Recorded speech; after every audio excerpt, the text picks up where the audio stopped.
You're fired, Quincy. The words exploded through Studio 4 like a gunshot.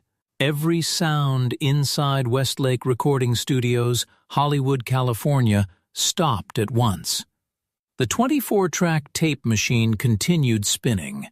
The red recording light remained on. The orchestra score for Smooth Criminal still rested across the piano. But nobody moved.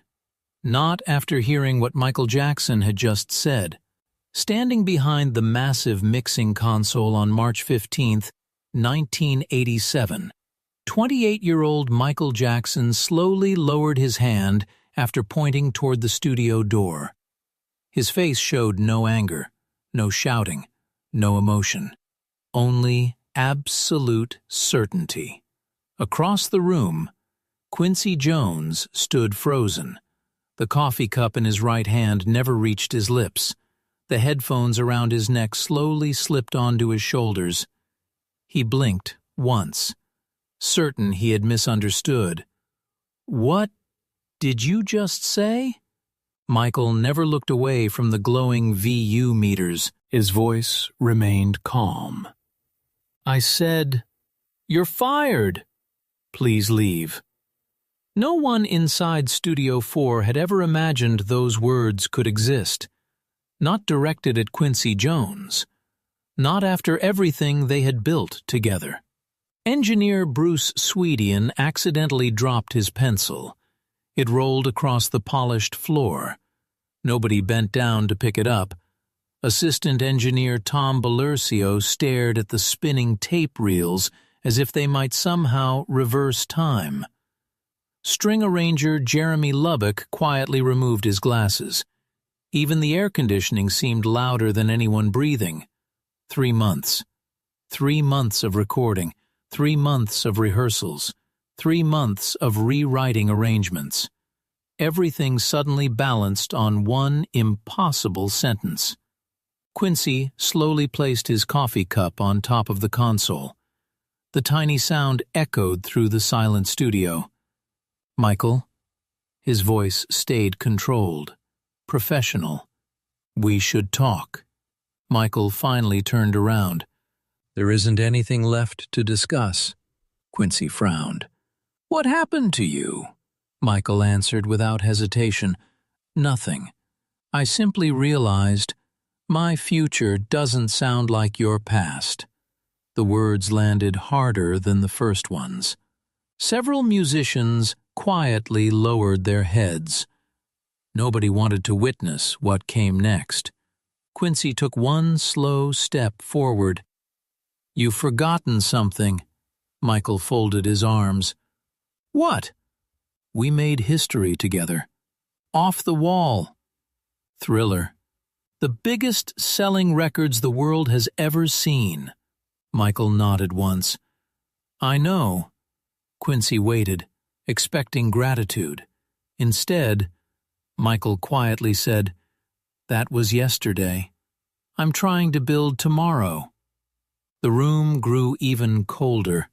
Bruce Swedian looked toward Tom. Neither spoke. Both understood something dangerous had begun. 3 hours earlier, the atmosphere inside Studio 4 had been completely different. Michael had entered carrying a small cassette tape, his eyes lit with excitement. "I've got something." Quincy smiled. "Let's hear it." Michael inserted the cassette into a portable player. Electronic drum patterns filled the room. Sharp synthesizer stabs, dark bass lines, mechanical rhythms unlike anything they'd created before. Michael closed his eyes while listening. This is where music is going. Quincy listened patiently. When it ended, he quietly shook his head. "No." Michael looked surprised. "No? It doesn't sound human." "It sounds like machines." Michael leaned forward. "Exactly. The future is changing. So should we." Quincy folded his arms. "The future doesn't matter. The song does." For nearly an hour, they debated every detail. Michael wanted sharper drums, More electronic textures, unexpected harmonies. Quincy wanted live musicians, real strings, classic arrangements. Neither man raised his voice. Not yet. Finally, Quincy sighed. "This isn't you." Michael looked confused. "What do you mean?"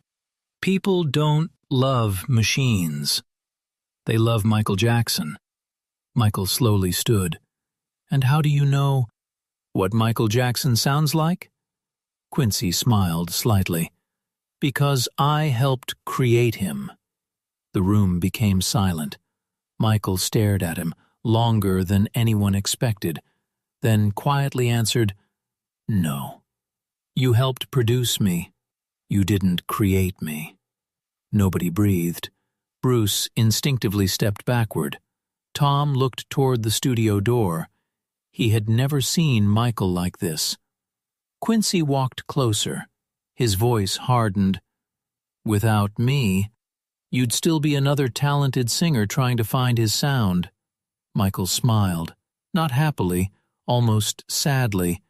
"And without me, you'd still be introducing yourself as somebody else's producer." The sentence struck like lightning. Every musician inside the room looked down. Nobody wanted to make eye contact with either man. Quincy's expression changed. The patience disappeared. "I've spent 25 years making stars," Michael answered immediately, "and I've spent my whole life becoming one." The silence became unbearable. Michael slowly walked toward the massive recording console. His fingers rested lightly across the faders. He looked down at the unfinished master recording, then quietly spoke, "This album has my name on the cover. My voice, my ideas, my future." He turned toward Quincy one final time. "If our visions no longer match, then neither should our partnership." Quincy understood. The conversation had reached its end. There would be no compromise, no middle ground, no apology. Only one decision remained. Michael took one slow breath, looked directly into Quincy's eyes, and calmly repeated the 5 words that would shake the entire music industry. "You're fired, Quincy. Please leave." Quincy stared at him for several seconds. Then, something unexpected happened. Instead of becoming angry, he smiled. A slow, confident, almost mysterious smile. One that immediately made Michael realize Quincy Jones knew something. No one else in Studio 4 knew. Quincy Jones smiled. Not the smile of a defeated man, not the smile of someone trying to hide his anger. It was the smile of a man who had already seen the next move before anyone else in the room. Michael immediately noticed it. His expression didn't change, but inside, something felt wrong.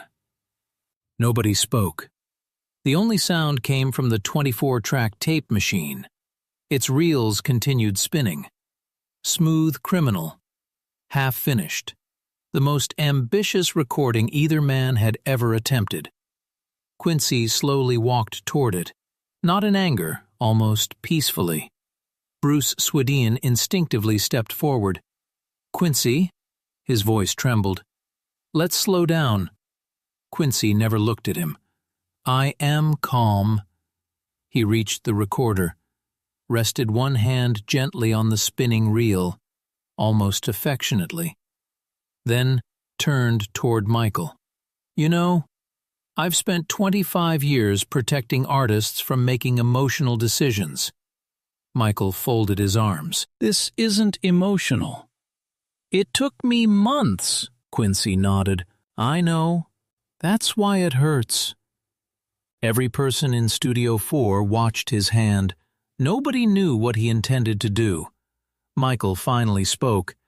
"Leave the tapes." "They belong here," Quincy smiled again. "Do they?" Without another word, he pressed the stop button. The entire machine fell silent. A silence unlike anything anyone in the room had ever experienced. Very carefully, Quincy removed the master reel. The brown magnetic tape shimmered beneath the studio lights. 6 hours of work. Michael's lead vocal, Greg Phillingaines' keyboards, Bruce Swedeen's engineering. Every note, every harmony, every heartbeat of the song, balanced inside one fragile reel of tape. Michael took one step forward. "Quincy," the producer looked directly at him. "You fired me. You no longer trust my judgment," Michael answered quietly. "No. I no longer trust your direction," Quincy slowly nodded. "Then perhaps you shouldn't trust my work either." Before anyone could react, he gently released part of the tape. The ribbon spilled across the polished studio floor, not violently, not dramatically, almost sadly, like someone letting go of 25 years of friendship. Bruce Swedeen gasped. Tom Bellursio instinctively dropped to one knee. "No!" He reached for the tape. Too late. Several loops twisted around one another.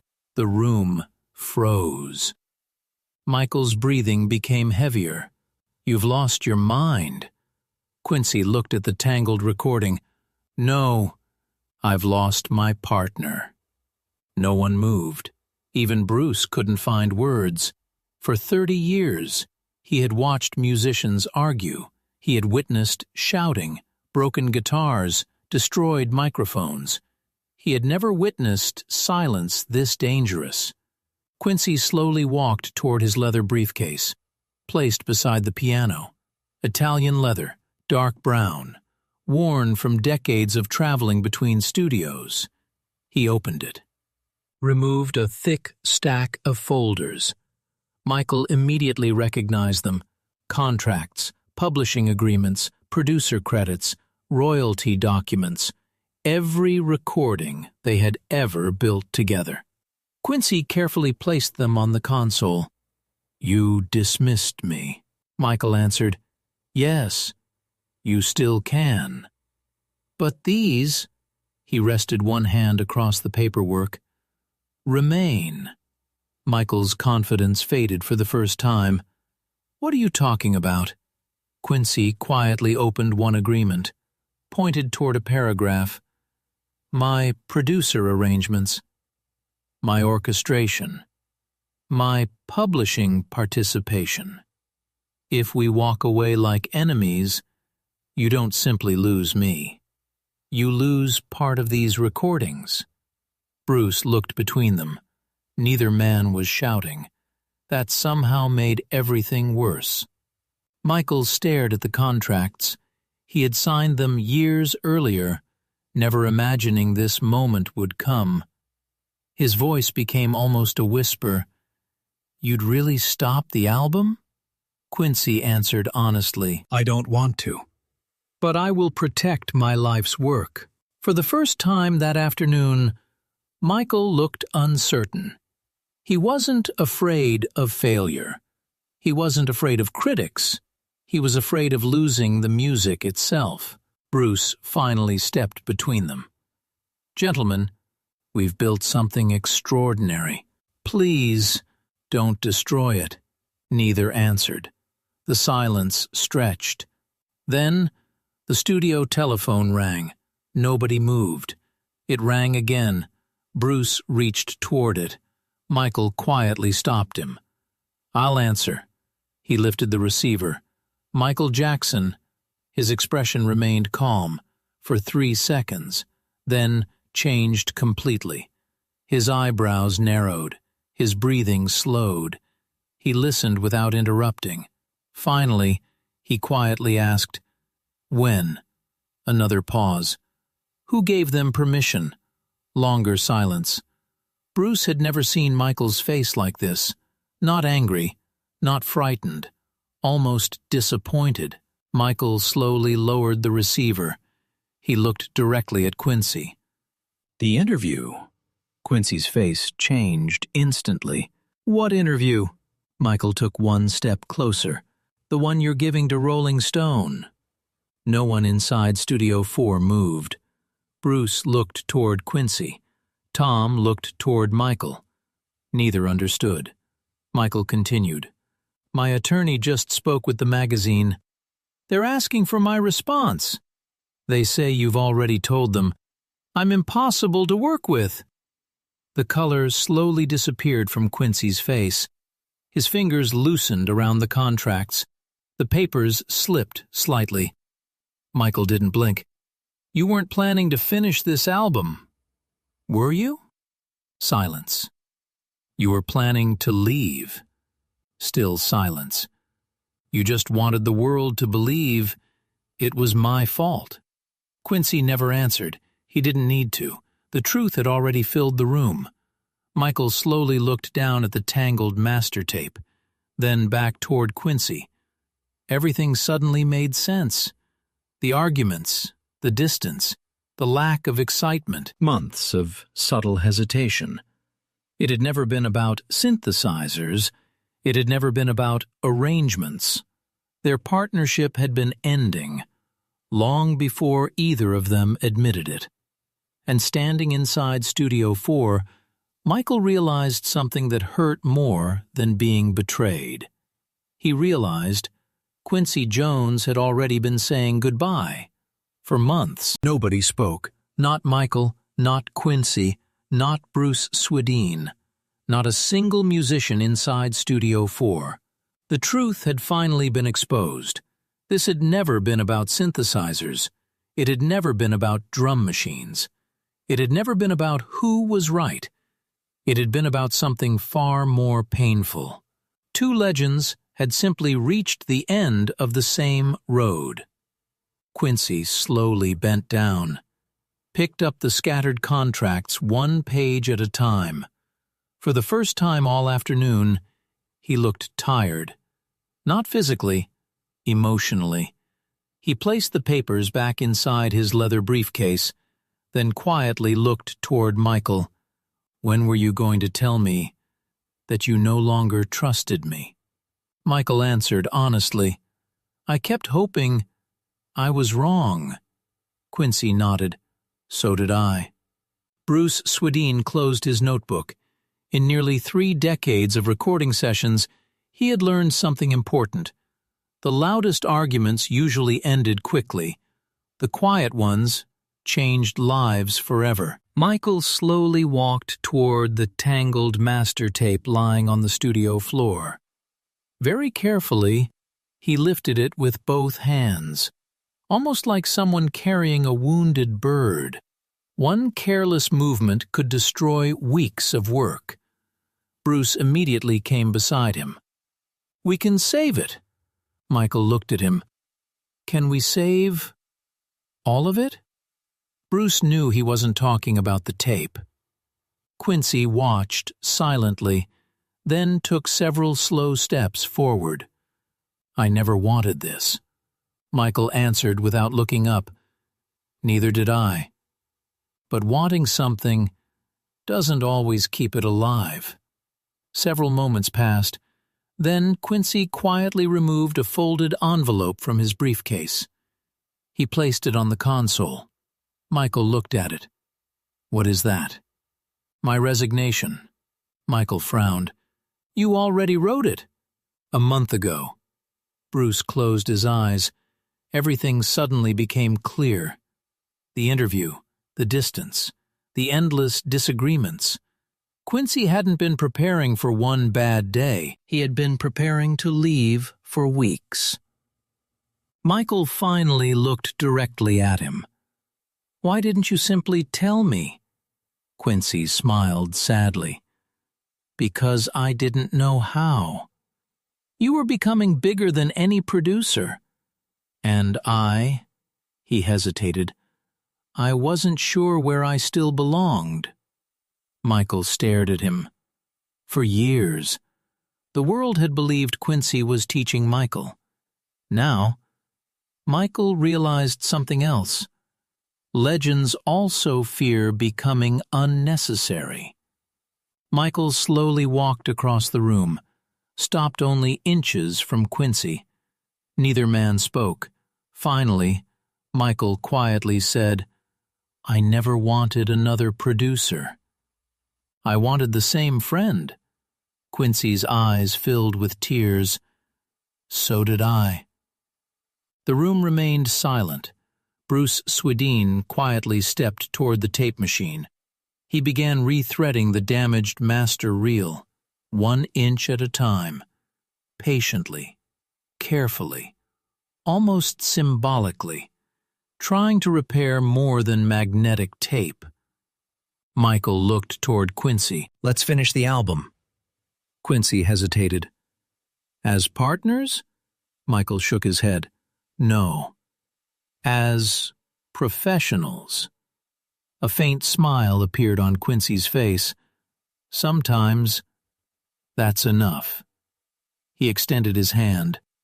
Not as a producer, not as a mentor, simply as another man who loved music. Michael looked at it, then shook it firmly.